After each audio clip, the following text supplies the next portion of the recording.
And one of the great things about human species is that we have this remarkable organ, the brain.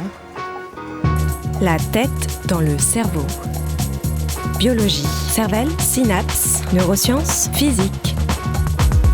The human brain really is the most unique gift of our species. Avec Christophe Rodeau.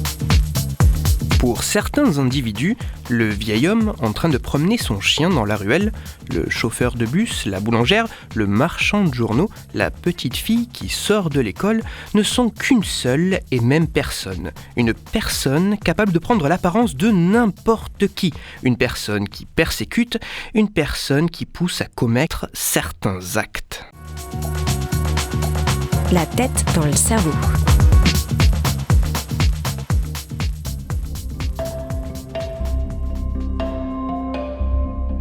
Leopoldo Fregoli est né le 2 juillet 1867 dans la ville de Rome. Leopoldo Fregoli, ou tout simplement Fregoli, comme son entourage avait l'habitude de l'appeler, a grandi dans une famille modeste.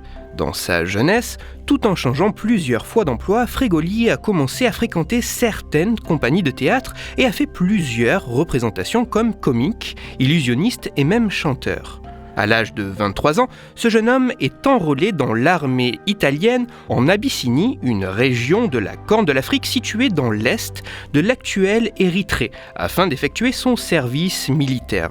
Le destin de Fregoli bascula à la suite d'un événement assez banal.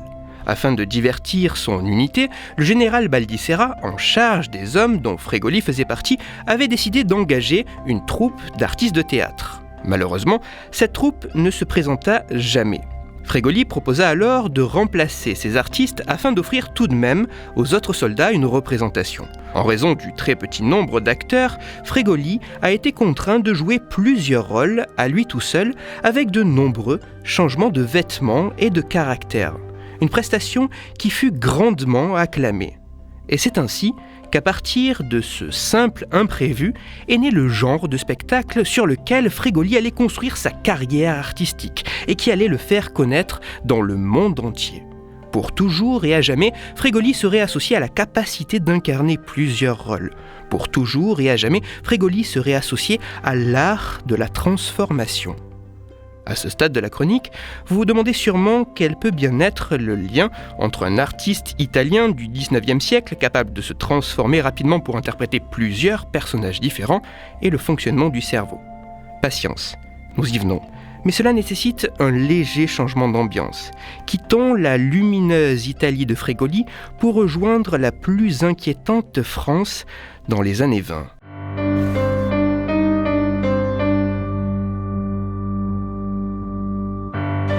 Une jeune femme erre dans les rues. Elle n'a pas plus d'une vingtaine d'années, même si les traits épais de son visage et son teint laissent supposer qu'elle est bien plus âgée. Elle est issue d'une famille modeste. Fille d'ouvrier, elle n'a jamais exercé que le métier de personnel de maison, ne restant guère plus de quelques mois chez le même employeur. Le plus souvent, elle se faisait payer à la journée et couchait dans les locaux de l'armée du salut. Elle ne s'est jamais réellement souciée de l'argent et de la vie matérielle, préférant aller jusqu'à se priver de nourriture pour alimenter son esprit. En effet, il lui arrivait de sauter des repas afin de pouvoir passer toutes ses journées libres au théâtre. Grande amatrice de théâtre et de belles langues, assez cultivée, elle ne comprend pas comment, alors qu'elle est bien plus érudite que ses autres sœurs, elle demeure la seule à ne pas encore avoir trouvé mari. Tous ces mots, sa solitude, son comportement parfois extravagant est dû à une seule personne. Une comédienne de théâtre renommée du nom de Robine. Robine la traque où qu'elle aille. Robine la persécute. Robine la force, Robine la pousse à commettre certains actes, à faire certaines choses.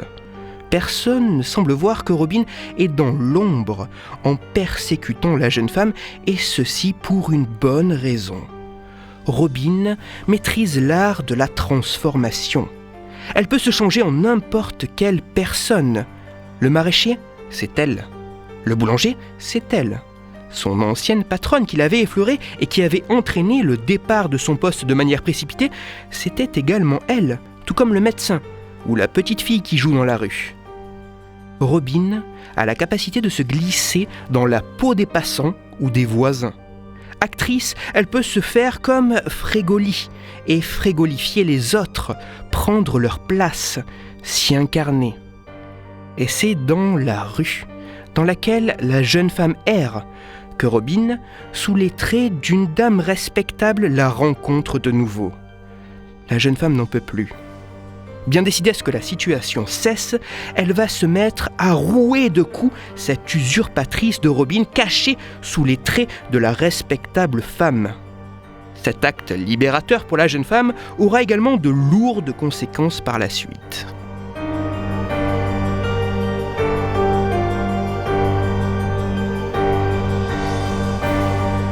À la suite de cet acte violent, la jeune femme fut internée en asile psychiatrique. Là, elle fut prise en charge par 2 médecins, Paul Courbon et Gabriel Fell. Au cours des mois qui suivirent, les médecins étudièrent les étranges manifestations de la jeune femme. Ils observèrent qu'alors qu'elle ne semblait avoir aucun trouble de la mémoire et savoir parfaitement où elle était, il lui arrivait parfois, de manière intermittente, de prendre les infirmières, les médecins ou les autres patients pour la persécutrice Robin, la poussant à adopter certains comportements ou à accomplir certains actes.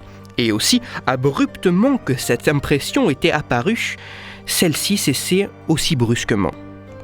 Le 11 juillet 1927, Paul Courbon et Gabriel Fell présentèrent le cas assez atypique de cette jeune femme devant l'Assemblée de la Société clinique de médecine mentale.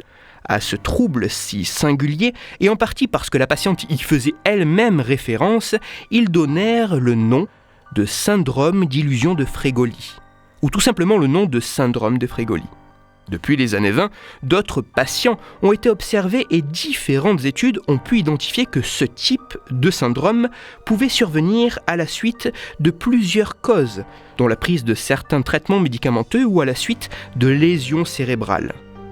Il semblerait que ces perceptions erronées puissent survenir à la suite d'un dysfonctionnement du traitement des informations attentionnelles et mnésiques liées à l'activité de régions cérébrales telles que les aires frontales, temporopariétales ou temporales.